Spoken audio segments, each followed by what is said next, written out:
गजाननं भूतगणाधिसेवितं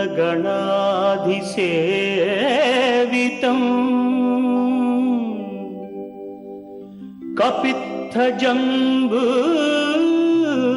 फलसारभक्षितम्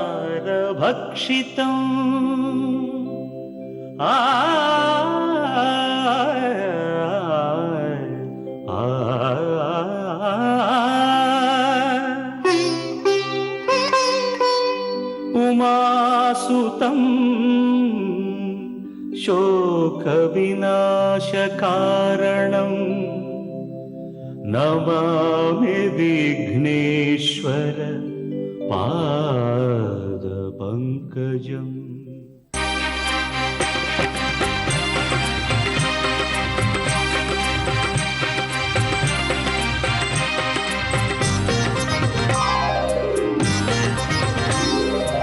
ओम श्रीनिवास ओम श्रीनिवास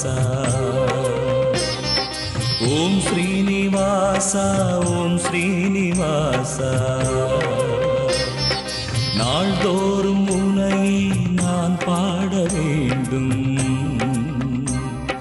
நான் பாடவும் தன் அருளாசி வேண்டும். ஏழு ஸ்வரங்களுமே ராகம் இசைத்திடுமே, ஏழு ஸ்வரங்களுமே ராகம் இசைத்திடுமே. ஏழு மலை கரசே ஏழு மலை கரசே. ஓம் ஸ்ரீனிவாசா ஓம் ஸ்ரீனிவாசா வாசா ஓம் ஸ்ரீனிவாசா.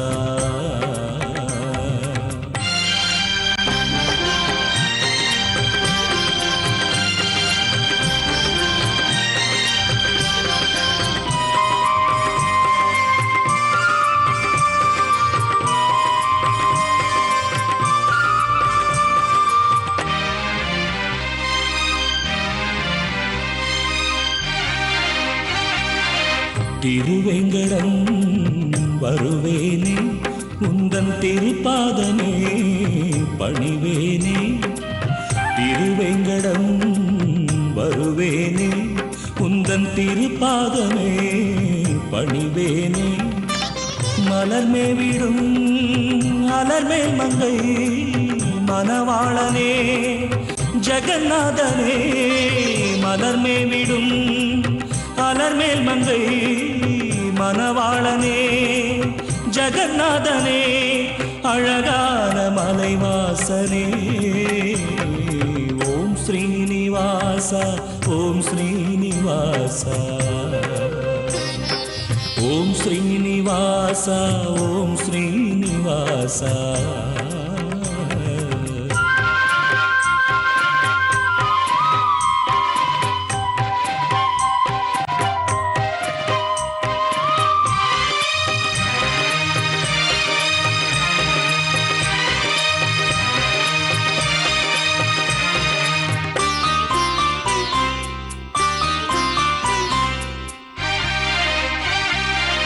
உனக்காகவே இசைத்தேனே, என்றும் உன் பேரையே நினைத்தேனே. உனக்காகவே இசைத்தேனே, என்றும் உன் பேரையே நினைத்தேனே. கருணாலயம் அருளாலயம் கமலாலயம் உனதாலயம். கருணாலயம் அருளாலயம் கமலாலயம் உனதாலயம். அருள்வாயே கோவிந்தா. ஓம் ஸ்ரீனிவாசா ஓம் ஸ்ரீனிவாசா ஓம் ஸ்ரீனிவாசா ஓம் ஸ்ரீனிவாசா.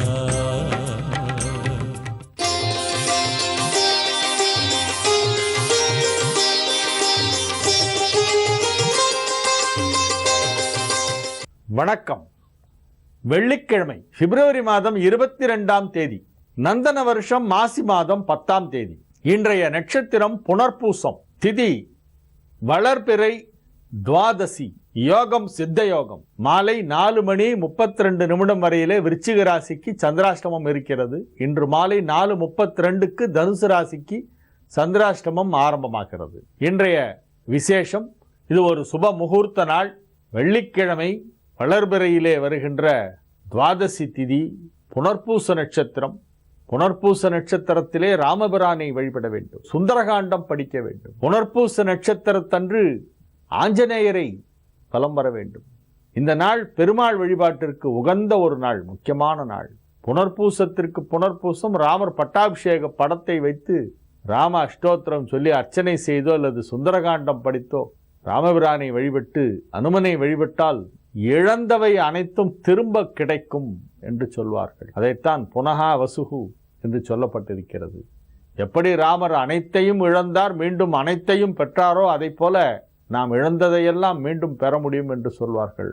பொருள் இழப்பு ஏற்பட்டிருந்தால், நஷ்டங்கள் ஏற்பட்டிருந்தால், பதவிகளை இழந்திருந்தால் அவற்றையெல்லாம் மீண்டும் பெறுவதற்கு மாதம் புனர்பூச நாளிலே ராமரை பட்டாபிஷேக கோலத்திலே வைத்து வழிபட வேண்டும். அற்புதமான ஒரு நாளாக இந்த நாள் விளங்குகிறது. இன்றைய ராகு காலம் காலை 10:30 மணி முதல் 12 மணி வரை, யமகண்டம் மதியம் 3 மணி முதல் 4:30 மணி வரை, குளிகை நேரம் காலை 7:30 மணி முதல் 9 மணி வரை. நல்ல நேரம் என்னும் சுப ஹோரைகள் காலை 6 மணி முதல் 9 மணி வரை, 10 மணி முதல் 10:30 மணி வரை, 1 மணி முதல் 2 மணி வரை, மாலை 5 மணி முதல் 6 மணி வரை, இரவு 8 மணி முதல் 11 மணி வரை. இன்றைய கிரக நிலவரம்: மேஷத்தில் கேது, ரிஷபத்தில் குரு, மிதுனத்தில் சந்திரன், துலாமில் சனி ராகு, மகரத்தில் சுக்கிரன், கும்பத்தில் சூரியன் செவ்வாய் புதன். மாலை 4:32 சந்திரன் மிதுன ராசியிலிருந்து கடக ராசிக்கு மாற்றம் அடைகிறது. இன்று இரவு சுக்கிரன் பெயர்ச்சியாகிறது. இரவு 7:05 சுக்கிரன் மகர ராசியிலிருந்து கும்பராசிக்கு மாற்றம் அடைகிறது.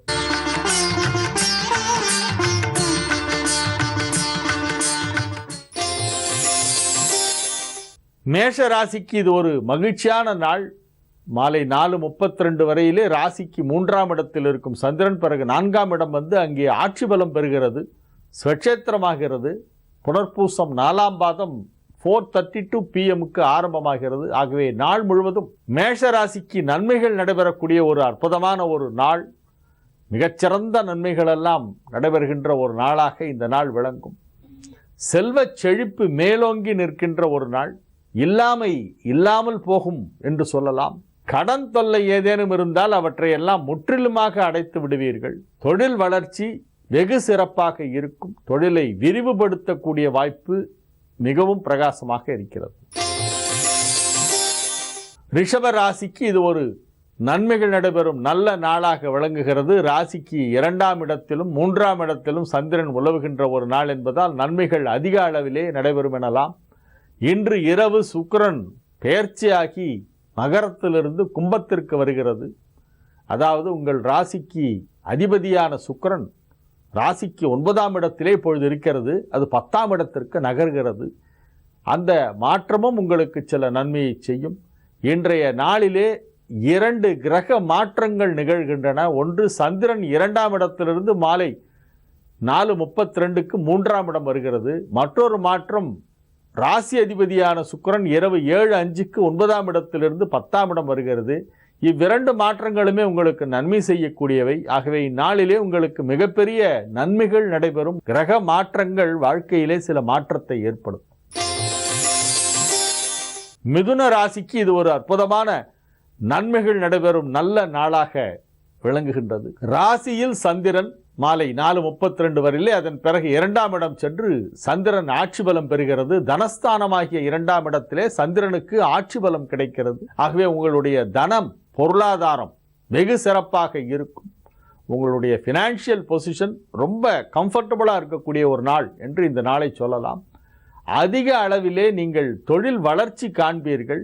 புதிய மூலதனத்தை கொண்டு புதிய தொழில்கள் துவங்குவது பற்றிய ஆலோசனைகளை நிகழ்த்துவீர்கள். புதிய ஒப்பந்தங்களில் கையெழுத்திடுவீர்கள். புதிய நபர்கள் புதிய நண்பர்கள் ஆவார்கள். அவர்களின் உறுதுணையுடனே நீங்கள் தொழிலை வெகு சிறப்பாக முன்னேற்றமடைய செய்வீர்கள். இத்தகைய நன்மைகள் பல நடைபெறும் ஒரு நாளாக இந்நாள் விளங்குகிறது. கடக ராசிக்கு இது ஒரு நன்மைகள் நடைபெறும் நல்ல நாள். ராசி அதிபதி சந்திரன் ராசிக்கு 12ஆம் இடத்திலே மாலை 4:32 வரையிலே இருக்கிறது. அதன் பிறகு ராசிக்குள் வந்து விடுகிறது. ராசிக்குள் ராசி அதிபதி சந்திரன் வந்து அங்கே ஆட்சி பலம் பெற்று வெகு சிறப்பாக ஜொலித்து கொண்டிருக்கின்ற ஒரு நாளாக இந்த நாள் விளங்குகிறது. நன்மைகள் அதிக அளவிலே நடைபெறுகின்ற ஒரு மிகச்சிறந்த நாள் என்று சொல்லலாம். உங்களுடைய மனோவலிமை வெகு சிறப்பாக இருக்கும். மனோபலம் சிறப்பாக இருந்தால்தான் எதையும் செய்ய முடியும். அத்தகைய ஒரு பலம் இந்நாளிலே உங்களுக்கு இருக்கிறது. நன்மைகள் அதிக அளவிலே நடைபெறும். ஆரோக்கியம் சிறப்பாக இருக்கும். மிகப்பெரிய விஷயங்களை எல்லாம் நீங்கள் செய்து முடிக்கின்ற ஒரு நாளாக இந்நாள் விளங்கும். சிம்ம ராசிக்கு இது ஒரு மிகச்சிறந்த நன்மைகள் நடைபெறும் நல்ல நாள். ராசிக்கு 11ஆம் இடத்திலும் 12ஆம் இடத்திலும் சந்திரன் இருக்கக்கூடிய ஒரு நாள். ஜீவனஸ்தானாதிபதியாகிய சுக்கிரன் ராசிக்கு 7ஆம் இடத்திற்கு இன்று இரவு வருகிறது. ராசி அதிபதியோடும் புதனோடும் செவ்வாயோடும் சேருகிறது. அதன் பிறகு 7ஆம் இடத்திலே சூரியன் புதன் சுக்கிரன் செவ்வாய் என்னும் 4 கிரக சேர்க்கை ஒரு சில நாட்களுக்கு நீடிக்கப் போகிறது. இவையெல்லாம் உங்களுக்கு மிகப்பெரியதொரு யோகத்தை கொடுக்கக்கூடிய அற்புதமான கிரக அமைப்பு. இன்று முதல் உங்களுக்கு ஒரு மிகப்பெரிய ஒரு திருப்பு முனையாக தொழிலிலே சில நன்மைகள் நடைபெறும். தடைபட்டு கொண்டிருந்த விஷயங்களெல்லாம் நடைபெற்றுவிடும். நன்மைகள் நடைபெறும் நல்ல நாள்.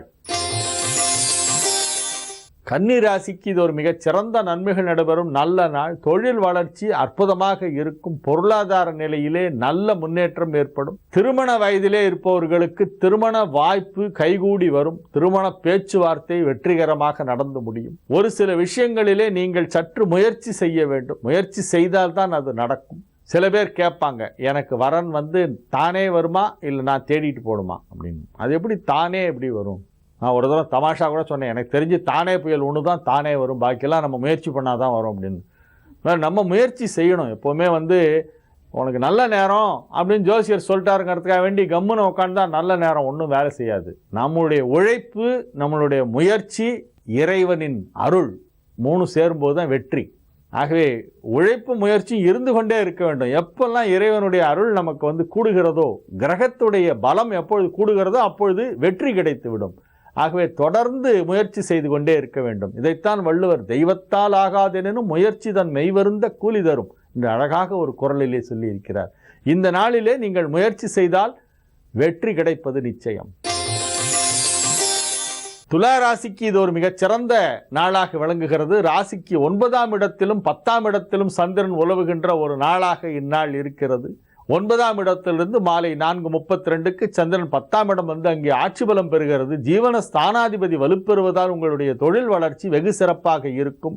ஜவுளித்துறை, டெக்ஸ்டைல் தொடர்பான துறைகளிலே உள்ளவர்கள், ஆபரணம், அழகு பொருட்கள், அலங்கார பொருட்கள், இசை, உணவு, இது போன்ற துறைகளிலே தொழில் செய்பவர்களுக்கெல்லாம் அற்புதமான நன்மைகளெல்லாம் நடைபெறும். திருமணம் தொடர்பான துறைகளிலே உள்ளவர்கள், ஒரு திருமணத்திற்கு தேவையான பொருட்களில் ஏதேனும் ஒன்றை அளிப்பவர்களாக இருப்பவர்கள் போன்றவர்களுக்கும் அற்புதமான நன்மைகள் நடைபெறும். தொழில் வளர்ச்சி வெகு சிறப்பாக இருக்கும். அனைத்து துறை சார்ந்தவர்களுக்கும் தொழில் வளர்ச்சி வெகு சிறப்பாக இருக்கக்கூடிய ஒரு நல்ல நாள். விருச்சிக ராசிக்கு மாலை 4:32 வரையிலே சந்திராஷ்டமம் இருக்கிறது. அதன் பிறகு சந்திரன் 9ஆம் இடத்திற்கு வந்து ஆட்சி பலம் பெறுகிறது. ஆகவே முக்கியமான பேச்சுவார்த்தை ஏதாவது நடத்த வேண்டியிருந்தால், முக்கியமான பணிகள் ஏதேனும் இருந்தால் அதை மாலை நேரத்திலே 4:30 மணிக்கு மேல் செய்தால் வெற்றிகரமாக நடந்து முடியும்.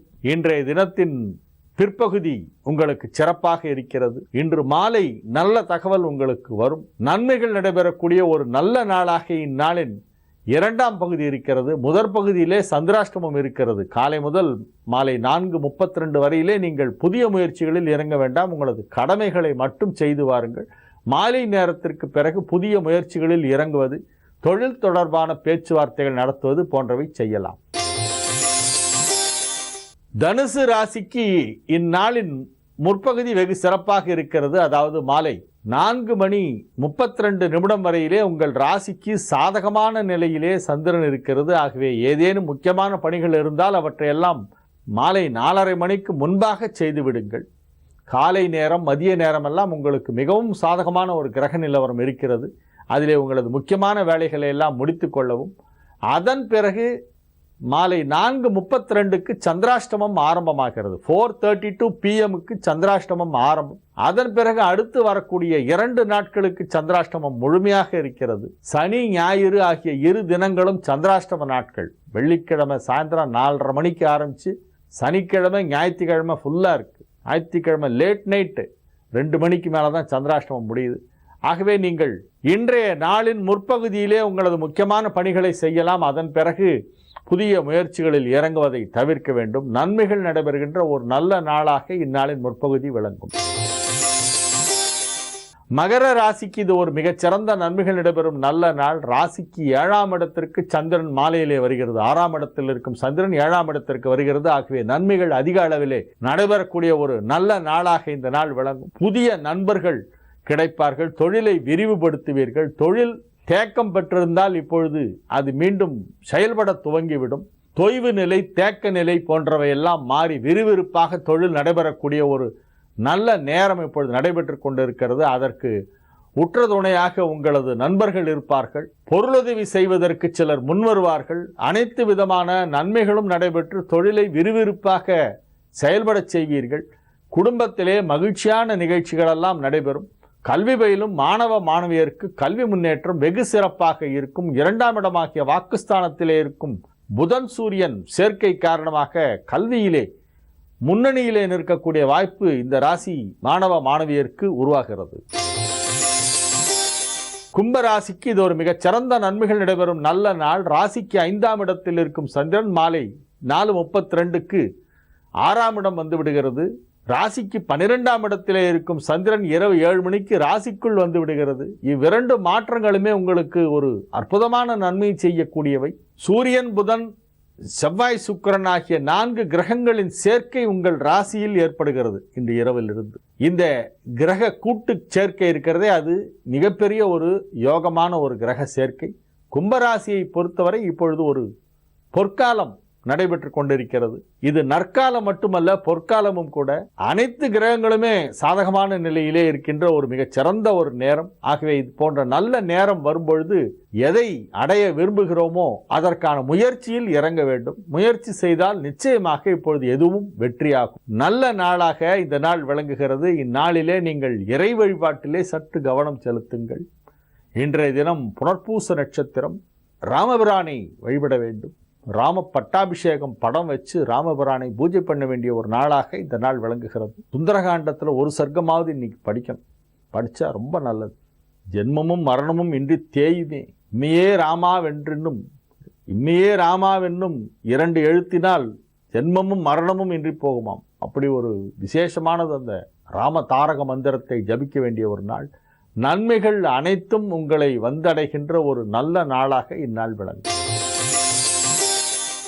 மீன ராசிக்கு இது ஒரு நன்மைகள் நடைபெறும் நல்ல நாள். ராசிக்கு 4ஆம் இடத்திலும் 5ஆம் இடத்திலும் சந்திரன் இருக்கக்கூடிய நாள். மாலை நேரத்திலே பூர்வ புண்ணிய ஸ்தானாதிபதியாகிய சந்திரன் வளர்பிறை சந்திரனாக 5ஆம் இடத்திலே ஆட்சி பலம் பெறுகிறது. ஆகவே மிகப்பெரிய நன்மைகள் எல்லாம் நடைபெறும். தொழிலிலே உள்ள தடைகள் தகர்த்து எறியப்படும். உங்களுக்கு இடையூறு செய்ய வேண்டும் என்று யாரேனும் நினைத்து கொண்டிருந்தால் அவர்களுக்கு இடையூறு வந்துவிடும். அப்படி ஒரு விசித்திரமான விஷயங்கள் எல்லாம் நடக்கும். உங்களுக்கே இது என்ன, இது விந்தையாக இருக்கிறதே என்று யோசிப்பீர்கள். அப்படி பல நன்மைகள், மறைமுகமாக நன்மைகள் நடைபெறும். அத்தகைய ஒரு அற்புதமான நாளாக இந்த நாள் விளங்கும். தொழில் வளர்ச்சி வெகு சிறப்பாக இருக்கும். ஆரோக்கியத்திலே நல்ல முன்னேற்றம் ஏற்படும். ஒரு சிறிய இடைவேளைக்கு பிறகு பரிகார ஸ்தலங்கள் பகுதியிலே நட்சத்திரங்களின் ஆலயங்கள் என்னும் நிகழ்ச்சியின் தொடர்ச்சியை பார்ப்போம்.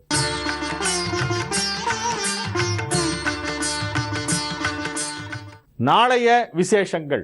நாளைய தினம் சனிக்கிழமை பிரதோஷம். சனிக்கிழமையும் பிரதோஷமும் சேர்ந்து வருது. சாயந்தர நேரத்தில் திருவண்ணாமலையிலே கிரிவலம் செய்தால் ரொம்ப நல்லது. பௌர்ணமி கிரிவலம் திங்கக்கிழமை வருது. நாளைக்கு சனிக்கிழமை பிரதோஷம். பிரதோஷத்தை முன்னிட்டு கிரிவலம் செய்தால் ஒவ்வொரு பிரதோஷத்துக்கும் சாயந்தர நேரத்தில் கிரிவலம் பண்ணால் நல்லது. நாளைய தினம் சனிக்கிழமையும் பிரதோஷமும் சேர்ந்து வருகின்ற நாள். பிரதோஷ வழிபாடு செய்ய வேண்டிய நாள். முடிந்தால் திருவண்ணாமலைக்கு போய் கிரிவலம் செய்யலாம்.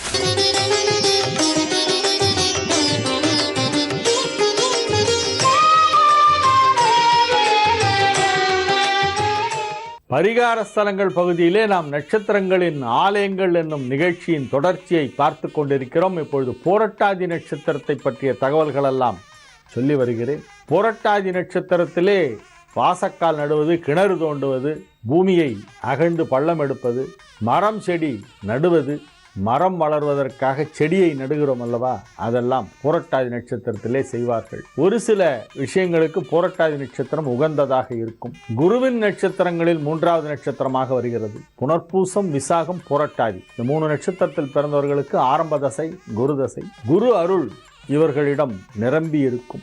கல்வி செல்வம் மிகுதியாக இருக்கும். கேடில் விழிச்செல்வம் கல்வி ஒருவருக்கு மாடல்ல மற்றையவை என்று சொல்லக்கூடிய அந்த கல்வி செல்வம் இருக்கிறதே, அது இவர்களுக்கு அதிகமாக இருக்கும். ஆனால் எவ்வளவு படித்தாலும் கர்வம் இருக்காது. சில பேருக்கு நிறைய படிச்சுட்டா கர்வம் வந்துடும். நமக்கு தான் எல்லாம் தெரியும் அப்படின்னு. நமக்கு தான் எல்லாம் தெரியும்னு நினச்சா கூட பரவாயில்ல, மற்றவங்களுக்கு ஒன்றுமே தெரியாதுன்னு நினைப்பாங்க சில பேர். அந்த மாதிரி எல்லாம் ஒரு ஹெட்வெயிட் இல்லாதவர்களாக இருப்பார்கள் பூரட்டாதி நட்சத்திரக்காரர்கள். இந்த பூரட்டாதி நட்சத்திரக்காரர்களுக்கு உரிய வழிபாடு என்று பார்த்தால் குபேரன் வழிபட்ட தலங்கள், அதுதான் இவர்களுடைய வழிபாடு. ஏன்னா நட்சத்திர மரம் தேற்றா மரம், தேமா என்று சொல்லப்படுகிறது. அதை சில பேர் தேமா என்பதை மா என்று கூட சொல்வார்கள். மா அல்ல, தேமா தான் அது. அது ஒரு அரிய வகை மரமாக இருப்பதாலும், தலவிருட்சங்களில் அது அவ்வளவாக தென்படாத ஒன்றாக இருப்பதாலும், நட்சத்திரத்தின் பிரத்யதி தேவதையான குபேரனை கொண்டு குபேரன் வழிபட்ட தலங்கள் அல்லது குபேர வழிபாடு செய்தல், குபேர பூஜை செய்தல் போன்றவற்றையே இந்த நட்சத்திரக்காரர்கள் செய்ய வேண்டிய ஒரு வழிபாடாக நாம் எடுத்துக்கொள்ளலாம். குபேரன் வழிபட்ட தலங்கள் என்றால் முதன்மையாக காசி விஸ்வநாதர் கோவில், அதன் பிறகு திருவண்ணாமலை, தென்னிந்தியாவின் ரிஷிகேஷ் என்று சொல்லப்படுகின்ற திருவண்ணாமலை, ஞானத்தபோதனரை வாவென்று அழைக்கும் மலை அண்ணாமலை, பல அற்புதங்களை நிகழ்த்தி கொண்டிருக்கின்ற கோடானு கோடி அடியார்களை தன்பால் இழுத்து கொண்டிருக்கின்ற அந்த அண்ணாமலையாரின் திருவிளையாடல்கள் ஒன்றல்ல இரண்டல்ல. அண்ணாமலையாரின் ஆலயத்திற்கு சென்று பூரட்டாதி நட்சத்திர நாளிலே வழிபாடு செய்தால் இந்த நட்சத்திரத்திலே பிறந்தவர்களுக்கு மிக சுலபமாக எண்ணங்களெல்லாம் ஈடேறும் என்று சொல்லலாம். இவர்கள் அவசியம் கங்கையிலே நீராட வேண்டும். கங்கோத்ரி, ஹரித்வார் போன்ற இடங்களுக்கு சென்று அங்கேதான் கங்கோத்ரி தான் கங்கை உற்பத்தியாகி பூமிக்கு வருகின்ற இடம். மலைகளை எல்லாம் கடந்து பூமியிலே தரையிலே வந்து விழுகின்ற இடம்தான் கங்கோத்ரி, ஹரித்வார். இந்த இடங்கள் தண்ணி அப்படியே ஸ்பட்டிக மாதிரி இருக்கும். அப்புறம் போக போக வரும்போது பொல்யூட் ஆகிடும். கொஞ்சம் ஹரித்வார்லலாம் ரொம்ப நல்லா இருக்கும் கங்கை. டெல்லி போய் ஹரித்வார் போகலாம். ஹரித்வார், கங்கோத்ரி போன்ற இடங்களுக்கு சென்று கங்கை ஆற்றிலே ஸ்நானம் செய்வது மிக விசேஷமான பலனை கொடுக்கும் இவர்களுக்கு. வாராணசி சேத்ரே என்று சொல்லக்கூடிய காசி, பௌத்தாவதாரே, மகாஸ்மசானே, ஆனந்தவனே என்றெல்லாம் புகழப்படுகின்ற அந்த காசிக்கு சென்று இவர்கள் வழிபட வேண்டும் என்பதை பற்றி சொன்னேன். திருவண்ணாமலையிலே உள்ள குபேர லிங்கத்தை சென்று வழிபட வேண்டும். குபேரன் பிரதிஷ்டை செய்து வழிபட்ட இடம்தான் குபேர லிங்கம். குபேரனால் பூஜிக்கப்பட்ட இடம் அது. அந்த இடத்திற்கும் சென்று வழிபட வேண்டும். குபேரன் பிரதிஷ்டை செய்த பெருமாள் கோவில் ஒன்று இருக்கு. தென்னிந்தியாவிலே மிக பிரபலமான ஒரு பெருமாள் கோவில் நெல்லை மாவட்டத்திலே இருக்கின்ற கல்லிடைக்குறிச்சி. கல்லிடைக்குறிச்சியிலே லட்சுமி வராக பெருமாள் கோவில்னு ஒன்று இருக்கு. ஸ்ரீ லட்சுமி வராகம் அப்படின்னு முத்துசாமி தீட்சிதர் அந்த தலத்திற்கு ஒரு பாடல் பாடியிருக்கிறார். தீட்சிதர் கீர்த்தனை ஆவோகி ராகத்திலே ஸ்ரீலட்சுமி வராகம் அப்படின்னு இருக்கு. அதிலே குபேர பிரதிஷ்டிதம் தெளிவாக சொல்லியிருக்கார். தலபுராணத்தில் சந்தேகமே வராது. தீட்ச கீர்த்தனை படிச்சுட்டாங்க. குபேர பிரதிஷ்டிதம், குபேரனால் பிரதிஷ்டை செய்யப்பட்ட பெருமாள் அப்படிங்கிறதை ஆதாரபூர்வமாக 1835 இறைவனோடு இரண்டர கலந்த மகான் ஸ்ரீ முத்துசாமி தீட்சிதர் சொல்லியிருக்கிறார். 1777 to 1835 முத்துசாமி தீட்சிதர் பீரியட். அவரால் பாடப்பட்ட தலம் கல்லிடைக்குறிச்சி. நம்ம கள்ளக்குறிச்சி வேற, கல்லிடைக்குறிச்சி வேற. கள்ளக்குறிச்சிங்கிறது விழுப்புரம் பக்கத்தில் இருக்கு. கல்லிடைக்குறிச்சிங்கிறது நெல்லை மாவட்டத்திலே இருக்கிறது. கல்லிடைக்குறிச்சியிலே உள்ள ஸ்ரீ லட்சுமி வராக பெருமாள் கோவில் இருக்கிறதே, அது குபேரனால் வழிபடப்பட்ட பெருமாள் கோவில். அந்த தலத்திற்கு இந்த பூரட்டாதி நட்சத்திரக்காரர்களும் சென்று வழிபட வேண்டும். நான் இந்த கோவிலை பற்றி ஏற்கனவே சொல்லியிருக்கேன். கேட்டை நட்சத்திரக்காரர்களுக்கு அதிபதியாக, அதிதேவதையாக, பிரத்யதி தேவதையாக வருபவர் வராக பெருமாள். அதனால வராக கஷேத்திரங்களுக்கெல்லாம் சென்று வழிபட வேண்டும் கேட்டை நட்சத்திரக்காரர்கள் சொல்லியிருந்தேன். அதே கோவில் அப்பொழுது நான் கல்லடைக்குறிச்சியை பற்றியும் சொல்லியிருந்தேன். பிற வராக கஷேத்திரங்களை திருப்பதியில் ஆரம்பித்து ஸ்ரீமுஷ்ணம் உள்பட பல வராக கஷேத்திரங்கள், திருவடவந்தை எல்லாம் அதிலே சொல்லியிருந்தேன். இப்பொழுது பூரட்டாதிக்கும் கல்லடைக்குறிச்சி மிக முக்கியமான ஒரு தலமாக இருக்கிறது. ஏனென்றால் குபேரனால் வழிபடப்பட்ட ஒரு பெருமாள் கோவில் என்பதால் கல்லடைக்குறிச்சி ரொம்ப முக்கியமானது. இந்த கல்லடைக்குறிச்சியில் இருக்கின்ற லட்சுமி வராக பெருமாளை வழிபட்டால் பூரட்டாதி நட்சத்திரக்காரர்களுக்கு நல்லது. பொதுவாக நீங்கள் அந்த தென்பகுதியிலே நெல்லை மாவட்டத்திற்கு பயணம் மேற்கொண்டால் அப்பொழுது எல்லோரும் நவ திருப்பதி, நவ கைலாசம், இந்த 18 கோயிலும் பார்ப்பாங்க. இந்த நவ திருப்பதி, நவ கைலாசம், அது தவிர திருச்செந்தூர் அங்கே ரொம்ப ஃபேமஸ்ஸு தூத்துக்குடி மாவட்டத்தில். இல்லாமல் கல்லடைக்குறிச்சிக்கும் அவசியம் போயிட்டு வரணும். கல்லடைக்குறிச்சி ரொம்ப முக்கியமானது. இந்த கல்லடைக்குறிச்சி பெருமாள் ஒரு வரப்பிரசாதி. நம்ம போய் அவரை பிரார்த்தனை பண்ணிட்டு வந்தால் தான் அவருடைய அருள் எப்படி நமக்கு வாழ்க்கையிலே முன்னேற்றம் அடைய நமக்கு உதவுகிறது என்பதை நாம் உணர முடியும். சில விஷயங்கள்லாம் சொன்னால் புரியாது, அனுபவிச்சாதான் தெரியும். அப்படி ஒவ்வொரு ஆன்மீக அன்பரும் அனுபவிக்க வேண்டிய ஒரு விஷயம் எதுன்னா, கல்லடைக்குறிச்சி பெருமாளுடைய அனுகிரகத்துக்கு நாம் பாத்திரர்களாக வேண்டும். ஆகவே கல்லடைக்குறிச்சிக்கு சென்று ஸ்ரீ லட்சுமி வராக பெருமாளை அனைவரும் வழிபடலாம். அதிலே குறிப்பாக பூரட்டாதி நட்சத்திரக்காரர்கள் அவசியம் வழிபட வேண்டும். ஏனென்றால் அது குபேரனால் பிரதிஷ்டை செய்யப்பட்ட பெருமாள் என்பதால். இந்த நிகழ்ச்சியின் தொடர்ச்சியை நாம் திங்கட்கிழமையிலிருந்து பார்ப்போம். இன்னும் குபேரன் வழிபட்ட தலங்கள் பற்றியும் பூரட்டாதி நட்சத்திரக்காரர்கள் வழிபட வேண்டிய தலங்கள் பற்றியும் நிறைய சொல்லவிருக்கிறேன். அடுத்ததாக கல்லடைக்குறிச்சியிலேருந்து உடனே பக்கத்தில் எங்கள் ஊர் இருக்குது ஹரிகேசநல்லூர். அதுவும் குபேரன் வழிபட்ட தலம். ஹரிகேசநாதர்னு பேர். ஹரிகேசாயோக வீதினே புஷ்டா நாம்பத ஏன மோனமோ யோ ஹரிகேசே பியோ நமஸ்தாராய நம சம்பவே ஜம யோபவே ஜனம சங்கராய ஜமயஸ்கராய ஜனம சிவாய ஜ. அப்படியே அந்த ஹரிகேசாங்கிற நாம 3 தரம் வரும் ருத்ரத்தில். இந்த ஹரிகேசநாதரை பற்றி அடுத்த நிகழ்ச்சியில் சொல்லவிருக்கிறேன். உங்களிடமிருந்து இப்பொழுது தற்காலிகமாக விடைபெற்றுக் கொள்வது உங்கள் வழிகாட்டி ஜோதிடர் ஹரிகேசநல்லூர் வெங்கட்ராமன். வணக்கம்.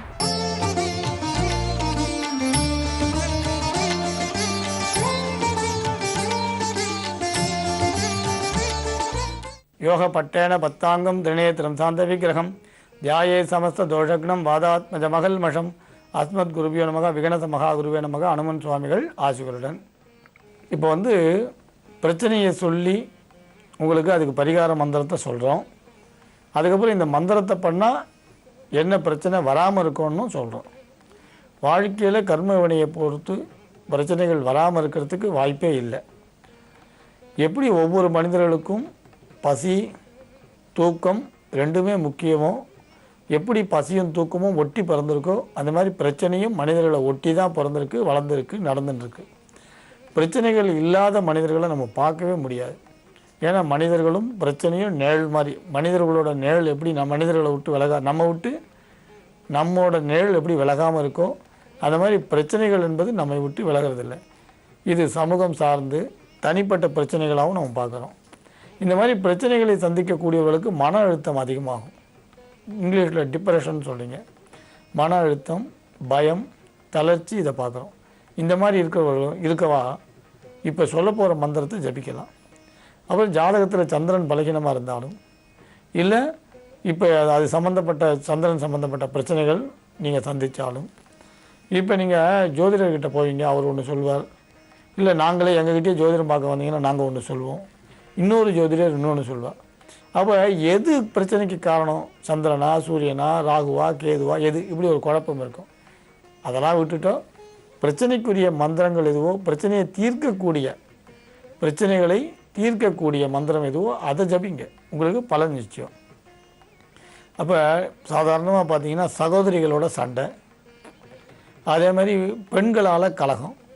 பெண்களால்னா நம்ம உறவுக்காரர்களாக இருக்கலாம், உறவு இல்லாமல் இருக்கலாம், சகோதரியாக இருக்கலாம், இப்படி நிறைய சொல்லலாம். பெண்களால் கலகம், அதேமாதிரி சகோதரி வழி உறவுகளோட பகை, தேவையற்ற மன அழுத்தம், பயம், வெளிநாடு போகிறதுல இருக்க தடை. சில பேருக்கு பார்த்திங்கன்னா வெளிநாடு போகிறதுக்கு வாய்ப்பு வரும், ஆனால் தடையை சந்திப்பான். இப்படி இந்த மாதிரி பிரச்சனைகளை சந்திக்கக்கூடியவர்களுக்கு இப்போ சொல்ல போகிற மந்திரம் நல்ல வரப்பிரசாதம். 30 நாள் தொடர்ந்து சொல்லலாம். 32 ஊர் இல்லை 28 ஊர் ஜபிக்கலாம். திங்கக்கிழமை காலம்பரை 6லேருந்து 7 சந்திர ஹோரையில் நீங்கள் ஆரம்பிக்கலாம். வெள்ளை வஸ்திரம் கட்டி நீங்கள் இந்த ஜபத்தை பண்ணலாம். இது வடக்கு பார்த்தவங்க உட்காரலாம், கிழக்கு பார்த்தவங்க உட்காரலாம். இந்த ஜபத்தை தொடர்ந்து நீங்கள் பண்ணுறது விசேஷம். ஸ்படிக மணியால் ஜபிக்கலாம், இல்லை வெறுமையும் சொல்லலாம். இது நைவேத்தியம் பால் எண்ணெய் நைவேத்தியம் பண்ணுறது. இப்போ தொலைக்காட்சியில் தெரிய போகிற அந்த மந்திரத்தை எழுதிக்கங்க. ஓம் பத்மத்வஜாய வித்மகே ஹேம ரூபாய தீமகி தன்னோ சோம பிரச்சோதயாத். இந்த மந்திரத்தை தொடர்ந்து 30 நாள் அல்லது 45 நாள் சொல்லலாம். பச்சரிசி சாதம் பொங்கி பால் சேர்த்து பசும்பால் சேர்த்து சந்திர பகவானுக்கு நைவேத்தியம் பண்ணலாம்.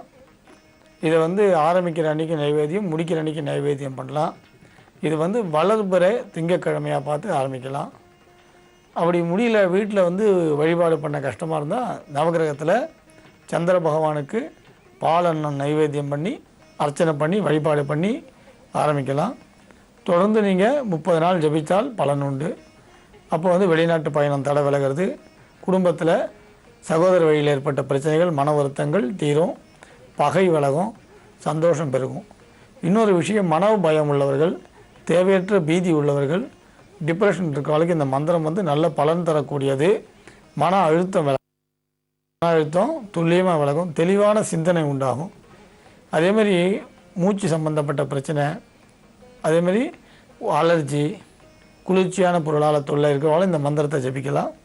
இந்த மந்திரத்தை ஜபிக்க நல்ல ஒரு வசீகரமான சக்தி வரும், நல்ல ஒரு தைரியமான ஒரு குணமும் திடமான முடிவெடுக்கிற சக்தியும் வரும். அதனால் இந்த சந்திர பகவானோட மந்திரத்தை, சந்திர பகவானோட காயத்ரியை தொடர்ந்து ஜபம் பண்ணுங்கள். இது நல்ல ஒரு பலன் தரக்கூடியது. வெளிநாட்டு பயணங்களில் இருக்க தடை விலகும். இந்த சந்திர பகவான் அருள் கிடைச்சா கட்டாயம் உங்களுக்கு வெற்றிகரமாக அந்த விஷயம் முடியும். அதனால் தொடர்ந்து இந்த மந்திரத்தை ஜபம் பண்ணுங்கள். இந்த காயத்ரி மந்திரத்தை, சந்திர பகவானோட காயத்ரி ஜபம் பண்ணுங்கள். நீங்கள் எதிர்பார்த்த நல்ல சிறப்பான விசேஷ பலன் கட்டாயம் கிடைக்கும். மங்களானி பவந்து. மீண்டும் நாளை சந்திக்கலாம்.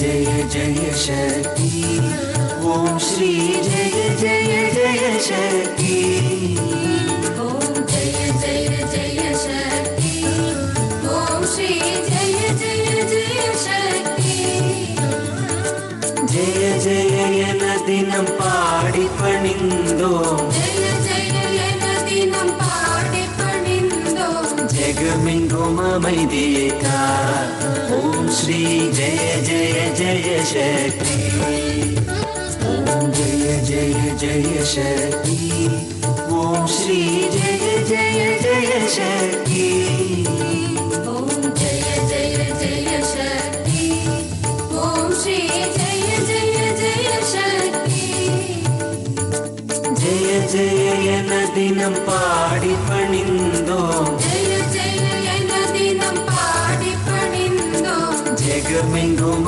मैदेका ओम श्री जय जय जय शक्ति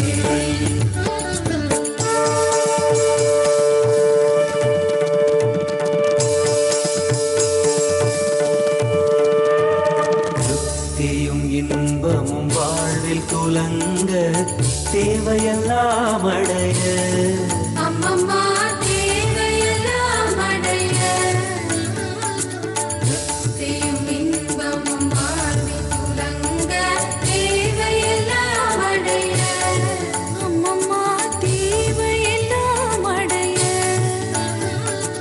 பக்தி பெருகிட பாடி உருகிட பெருகிட பாடி முருகிட பண்பாயன்பில்மை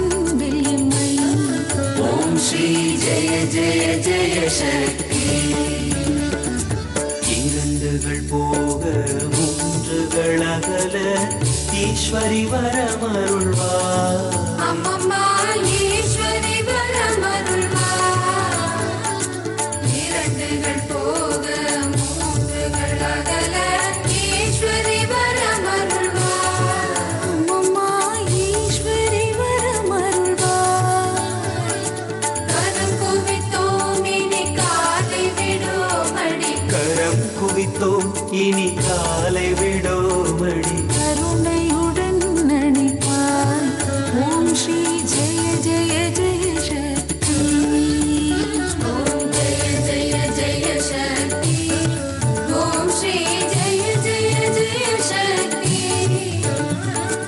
ஜெய ஜெய என தினம் பாடி பணிந்தோம் ஜெய ஜெய என தினம் பாடி பணிந்தோம் ஜெய உலகமெங்கும் அமைதியை கா. ஓம் ஸ்ரீ ஜெய ஜெய ஜெய சக்தி.